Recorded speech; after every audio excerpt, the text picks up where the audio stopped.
So, Brian, why were you on that helispot? Well, that was my job for the day. I was assigned to be a helicopter crew member for that shift out there, and that was my assignment to bring the crews out there to put in a line on the northern edge of the bullfire. Stop! Oh, are you interested? You want to hear the rest of the story? Of course you do. Something happened, or else we wouldn't be talking about it, right? All right, welcome to the Wildland Fire Lessons Learned Center podcast. Today, we're going to talk with the real deal dirt thrower, Brian. Found himself in a bit of a sticky situation. Things got a little hot. He got some salt points and some lessons. And he's going to share his story and his lessons with all of you. So without further delay, let's get right back into the story. So yeah, a little bit of background. Where was this, and what was the day like? Bullfire was, May 2011? It was the Nogales Ranger District, kind of southeast of, what's that lake there? Not Patagonia. Peña Blanca? Peña Blanca, yes, Peña Blanca Lake. And that's where actually Helibase was, right there. So, and this is on the Coronado National Forest, Arizona. Like literally on the U.S.-Mexico border. Yeah, and literally means, so that northern line I just said a second ago was the northern line of Mexico. Old Mexico. Gotcha. So if I get this right in my mind, the fire's in Mexico. The fire started in Mexico, I believe, a few days before I actually got out there. So yeah, and they were, I guess there's agreements out there, and that's way beyond my pay grade how that kind of stuff works, but there's some agreements out there that we can go in and fight some of the Mexico fires as long as they're within a certain distance of the border. Sure. So what are the fuels and the terrain? What's that like?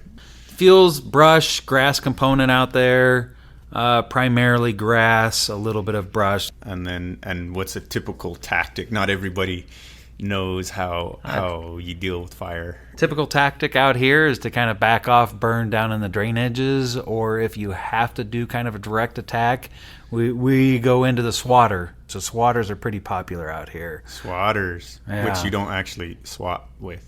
No, you swat with it, and you're going to cause a lot of little spot fires around there. The most inappropriate name for a tool. Yeah. I don't know what we would call it. It's kind of a smusher. A smusher. You kind of smush the fire. Don't swing it. Don't swing it. Yeah. All right. Anyway, so you're assigned to the helicopter that day. Correct. So yeah, I was assigned to them just because one of their crew members wasn't there that day, sick or something like that. They just needed another guy. I was helicopter crew member qualified. FMO gave me a call, said, "Hey, you want to go for the day? Heck yeah, go get some H's and O's and go out there and smush fire." Yeah. So then your assignment was crew shuttle. For that shift, yeah, I ended up on the bird for that day, so it was crew shuttle to get them out there so that they could do a burnout on the fire on the northern edge of the bullfire. All right, so topographically, kind of explain to our listeners or to me what the setup was like. You know, you guys circled, looked at the helispot, or right. So yeah, the manager for the helicopter found a good spot where we could have a landing zone to bring in everybody, and that was on top of a ridge that was kind of a little knife ridge that went south into the border into where the bullfire was kind of backing down towards. So it was kind of a knife ridge into a saddle, if you want to think about it. All a small right. little saddle, and the saddle was actually on the border. Gotcha. And the fire's backing towards that saddle. Backing towards that little saddle. And it's not one of the tremendous saddles that when you say a saddle and you think about like Idaho, and you could drive 2 cars down it or something like that. It's a small one, just, yeah. All right. So that's your plan for the day. You're going to go set up on this helispot, do a typical heli tack kind of deal. And so, yeah, how things progress. Well, as you said, we went out there. We found the spot where we're going to bring everybody in. Manager approved that. got a hold of the IC, and then he was ready to start shuttling everybody in. We wanted to try and get everything out there as soon as possible in the morning, and that's like 8:30, 9 o'clock they really wanted to start. But again, we go back to that little conversation I said a few minutes ago about going into Mexico. Well, aviation going into Mexico is not as easy as walking boots into Mexico. So they had to use Border Patrol, Homeland Security kind of stuff a lot. And what I believe they had to do was they were flying everybody there. So we got our first group pretty fast. But then after that, they had to fly to the border to get checked out and then fly back to the heli base. And so what would normally take, would be just point A to point B. Actually, we had to add point C in there. Point C. Yeah. Point C with an inspection. Yes, exactly. And I don't know what entailed in that inspection. Yeah. One load in, inspection. Go pick some more folks up. One load in, inspection. Yeah. Okay. And the funny thing was we were still on the American side there because Yeah. when we picked it, so they had some confusion thinking we were actually going into Mexico, but we were actually 10 feet into America. So there's always something that delays us, whether it's the border or, you know what I mean? Yeah. There's whatever. There's delays. And so anyway, it's normal ops. So fast forward, you get everybody on the hill. Everybody got there. It took about, normally you think about half hour to get everybody, 2 crews and some miscellaneous overhead in there. This was probably about an hour and a half to get everybody in there. So we're about 11 o'clock now, roughly. Roughly getting close to that nice burn period. We got 2 hours before that. What's the conditions? I know the winds were starting to pick up a little bit because I remember being on the hill and just throwing some grass every time the helicopter and doing the old human windsock kind of thing. So I could feel the winds picking up a little bit. Red Flag Day? Red Flag Day. Yeah. And it was nice. Typical May in Arizona, we're probably hitting 90s at that time. Yeah. When's it not a red flag day? Jeez. Christmas Day, maybe? New Year's Eve. All right. So everybody's on the hill. Oh, what happens? So when the IC got there, I asked them, okay, hey, everybody's here. What do you want us to do here? Just hang out. The conversation I remember was, hey, we're gonna burn out down here, and you guys can just hang out here, be another lookout, basically. Okay, cool. Cool. Because you had a pretty good vantage. You could see right. Oh into yeah, we their were operation. right, literally on top of the fire. I could hit a baseball and make it there. Nice. And that's me and my little league skill level. Could hit a baseball to the fire. if you connected with the ball. If I connected, if I connected, if I had a good swing, nice level, back leg kind of, I could make it. Okay. Yeah. Good deal. So they get the line in, and they're like, all right, game on. We're putting some fire down, get some black in between us and the main fire. From what I remember, the whole line didn't get put in, and they were kind of burning at the same time they were putting in line. Yeah, fairly standard, right? We've got enough to anchor. Let's get some and black. it's not far. Yeah. It's only like Yeah. 10 chains Sure. either side kind of thing, so Yeah. it's not far. Okay. So fire's on the ground. fire's on the ground, and I think, too, from what I remember being in the helicopter kind of world at that moment, the helicopter wasn't even ready to kind of yet to get bucket support. I got you. So things were moving a little bit too fast on the ground, thinking that we had this other component. Not all the players were in place. Again, Pieces standard. Standard. And we learn how to adapt Sure. and get around that kind of stuff. So fire, not everything's in place. Pretty typical burn show. and it's grass, whatever. So fire's on the ground, and so what happens next? You're up above watching this all go down. Yeah, me and one other gentleman, a helicopter crew member, were sitting up above watching everything, and we can kind of get to a little rock outcropping to watch what was going on. So literally we watched them starting to do the burn, watched them starting to move east and west on that knife ridge down towards the drainages, and probably within 10 minutes see the first spot fire. Where they were burning from the knife ridge to the east is where this happened, and we were sitting on the little rock outcropping on that eastern side and could see down into that side really well. We couldn't see the western side too well down to where it went down into that drainage. I could kind of see one guy kind of look at it, and then almost, it seemed to me, if I would put myself into his mind and body at that time, it's like, what do I do? Almost, because it's starting to get big. Sure. Pretty fast. Yeah. And at that moment, I'm just watching it. It's like eating popcorn, watching a movie almost. Yeah. You know, it's like, oh yeah, yeah. And then I see another one right after that, kind of in front of it, and it's the same thing where, and I'm sure this all happened within 5 seconds. Yeah. But things kind of slow down, and you think things are a little bit longer than they are, kind of thing. And watching the one guy look at it, you could see him calling to his buddies, and I know what he's saying, spot. And then you see everybody else kind of pop up like the groundhogs, you know, hey, there's an eagle out there. Everybody, what? You know, kind of thing pops up. And then I'm watching them for a few more minutes, and it might just be seconds because we know how fire runs through grass when it's knee-high grass out there. And it's like, at that moment, it kind of got into my head. It's like, I don't think they're going to catch it. And then at that second, when I said they're not going to catch it, I looked, and it's like, I'm at the top of the ridge with fire down below. And it's a nice little canyon here, and fire's going to come right up to me because, as I said just a second ago, I'm on the side watching it because I got a real good view, and I'm only maybe 150 feet if you were to walk to it, but 75 feet up from a fire. Sure. So it's in grass. It's it's not that bad. So what's that moment like when you know what I mean, when all that stuff comes together and you go, I'm in a bad spot. It's like thinking back and even talking about it right now, you kind of get that flushed almost. It's almost like an embarrassed kind of feeling, but I think it's your body telling you, what the heck? You know, you're in a bad spot here. You know, maybe that's what embarrassment is you're embarrassed because you did something stupid kind of thing. Well, I just did something stupid. I put myself at the top of a fire, me and the other helicopter crew member. And then that's where you go back and you think to yourself, why did I put myself here? So all these emotions and thoughts are kind of going through your head at the same time. It's like, why am I here? So yeah, you have that moment of, why am I here? But does that matter? Does it matter why you're there? At that moment? I guess at that moment, it doesn't matter, but your mind wants to understand, why am I here? Why am I here? Yeah, but you're there. Yeah, but I'm there. So now I'm fighting with myself subconsciously to say, like you said, it doesn't matter. I'm here. I got to figure this out now.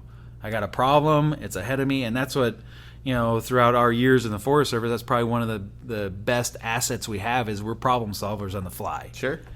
So now what am I going to do? What'd you do?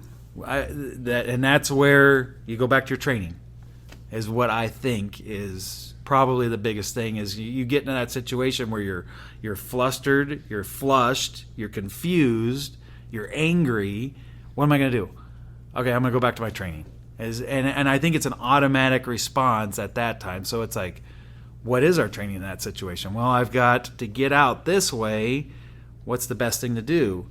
Well, earlier, going back and talking to the IC, we did have a little bit of a conversation. It's like we knew I was in a bad situation, but we didn't recognize it at that time. Mm-hmm. So if this thing gets away, what are you going to do? Well, burn it out. And there was a saying that he said that we all know is just Wag Dodge it. So, okay, I'm going to burn it out, and then I'll be good. Because it's just grass. It's going to take 10 seconds, and I'll be in black. So that was your plan in terms of, when people, well, what was your LCES? It was like, well, you're going to create the black. You're in a fuel type that is conducive to making some quick black. Right. And so that was the plan, was we'll make some quick black. Make some quick black and step right back into it. Step back into it. Like literally Wag Dodge it. Literally. Right on. So how'd that go? How'd Wag Dodging it go? So here goes back to the training kind of thing and not really recognizing the situation I was in at that time. So the Wag dodging part of it is burn it out and then step into the black. Well, some of my training brought me back to I've got my equipment and my gear right here. I need to protect my equipment. I need to protect what's important up here. Obviously, if you think of a good landing zone, it's 120 feet, clear of all brush. Is that a good safety zone? In that situation, no, because we did have some large oak trees around us, small ones for southern Arizona kind of stuff, nothing big. You get in there and we're protecting our equipment, and that was protecting my equipment is saying that's where I'm going to start burning it out. So I'm going to burn out around the equipment. And then we're going to move out from there because the winds were blowing at that time. We're going kind of northeast. So you were getting that southwest wind. Southwest Typical. wind. Yeah. Imagine that. A southwest imagine wind. it. So you're going to put some black between I'm going to put some, I was going to put some black around the gear, and that was going to be the spot basically where we were going to step into. Okay. That was going to be the point there. Where'd you start? Right at the gear is where we started. So Okay. I burned, actually, go back a few steps, we actually started cutting around the gear. Oh, wow. So that was another step. It's like, well, you can't burn without having a line. And it's like, well, why? Why can't you burn? Thinking kind of hindsight 2020, it doesn't matter. Could have just started burning. So you were just doing, again, going back to your training, you Yeah. burn off of line, so you have to have the line. So now, there's literally a grass fire down below you, and you're And putting we're cutting line around the helicopter crew, the gear, and all it is just a couple of bags and a chainsaw Sure, and some sure. fuel. So it's Okay. not much. It's maybe 10 by 10 spot All we're right. digging around. Takes But time. you think now I go back 150 feet maybe to the fire, 75 feet down. Winds are probably about 6 to 8, gusting maybe up to 15 is what we were having throughout the day kind of thing. So at that moment, maybe we were getting some gust because as we were cutting, before we started burning, I could see out of my peripheral fires coming. And it's getting into the brush component. So it's Sure. starting to get a little bit hotter. And it's like, at that second is when I talked to the other crew member, I'm like, why am I cutting line anymore? Now it's time to start burning. Okay. And all we did was just pull out our fuses, and again, we're burning around our stupid gear. And then I burn around the gear and then just make a line kind of east and west from here, and we'll let it push kind of to the north with the wind. All right. So that's what we started doing at that time. And then I could still, I believe, and things are getting real foggy at this time because there's so much going on outside. It's like, what is the fire doing? All I know what the fire is doing at that time is what I could feel from the fire. And then kind of seeing, almost like if you walk into a movie theater and you're trying to find your seats, you're not seeing what's going on with the movie, but you're seeing the flicker of the movie kind of thing. Okay. So I'm seeing that going on, and it's like, I know it's bad kind of thing. I don't want to look at it because I got to focus on the mission at hand. And the mission at hand that we made there was protect the gear, get into that spot, and that's where our safety zone is going to be. All right. And then I imagine it started getting hot. So we started burning off of that, and then the fire, it did start getting hot, and at that moment I was like, it's time to get out of here. We're gonna have to run down this ridge line north and kind of get maybe to that western drainage that I never really got a good look at kind of thing. But the trigger to run is just the heat? Just the heat and the flickering of the light out of the peripheral of my vision, because it was getting hot. It's like, Sure, okay. I could feel it getting into the oaks, so it's getting even hotter than just a grass fire kind of thing. And grass fires, don't get me wrong, they're damn hot. Yeah. But some of them, when they're low, you could just step through them. Sure. Kind of thing. And Not just, that kind of deal, huh? Yeah, not that kind of deal at the point we got to there. So at that moment, it was, we're done with this. Let's just go. Let's get out of here. All right. So at that second, we decided to just drop all our gear and just take our shelters. So we dropped our gear, take our shelter, and then I got to the radio and I told the IC, it's like, hey, you know what? We're getting out of here. And during that whole time, they're trying to talk to us. And I remember saying a couple times over the radio, I'm busy up here. I don't give a damn what you guys are thinking down there. Whatever. We're busy. We're taking care of ourselves. You guys aren't going to help us right now. Yeah. So we turned to go that way. I called on the radio and said, I'm going, I think I said I'm going north down the ridge this way. And I told the other crew member, get out of here. He started running. And as I turned to look at him, I heard on the radio, don't go that way. And I was like, why not go that way? And I looked, and there was fire literally all around us at that time. Ooh. You're trying to protect the gear, you're putting line in, you're trying to figure out burning and stuff like that. You didn't realize how far the fire had progressed around you. Right, because what it because did... of how focused you were, is that right? On Correct. What you were, yeah. One side we're putting the fire down ourselves. Yeah. The other side, the fire is naturally doing it. I'm paying attention to what's going on down here on the ground. I kind of look up and it's like, holy crap, there's fire everywhere now, and we're right in the middle of it. All right. So you hear on the radio, don't go that way. What happened? What'd you do then? I just because you're thinking to yourself, okay, this is my boss, this is my supervisor, and then back to the training there, which I think was good. Is listen to him because he's obviously got a better view of what's going on. Okay. So I told yelled to the other crew member, don't go that way, because I'd already started running with him, and I could see him hopping. I remember seeing him hopping like a bunny through the grass and the brush. Oh, wow. And he was moving. He was moving, which goes back to training stuff again too. Drop your packs. Yeah. Because he was gone. I mean, he probably could have got an Olympic record this year. He was moving so fast. So I hollered to him as I was moving forward. And this is one thing, too, is naturally I kind of remember now, fire wasn't completely around us. There was a few little areas you could get through. Sure. And I think subconsciously or we just found that one area that Yep. there's no fire in. Yep. So we passed through that one area, and then I remember the fire coming in behind me. Ooh. And then I remember the sounds of, don't go that way. And I turn around, and I'm like, oh.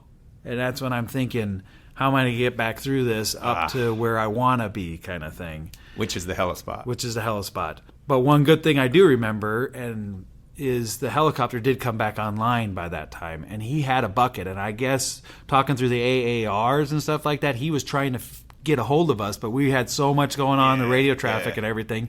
So he just decided, this is where I'm going to drop it. And I think he saw where we were running and just kind of put a running bucket drop right there. Oh, wow. So that's kind of what slowed things down enough for us to get back through. Wow. I think. I mean, so that's, you yeah. hollered at the other heliTAC, and you guys And we both RTO'd right back to RTO'd, found that one spot. We still had to push through a flaming front Ugh. because it wasn't, he was up and it wasn't enough to stop it, but it was enough to slow it down enough that we were able to get back through, Jeez. back up to the black. Now, because that other fire had pushed through. I got you. So basically what happened is that eastern fire that was the natural fire from the spot pushed through. Our fire was the second one to kind of push through. I got you.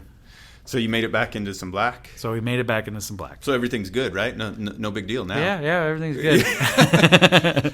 So we do get back up in there, and we're at that moment, it's like, I remember him saying, the other helicopter crew member saying, we made it, and we're high-fiving. Wow. It's like, wow, it's like exciting. This is cool. This is what you signed up for. Yeah, this is what we signed up for.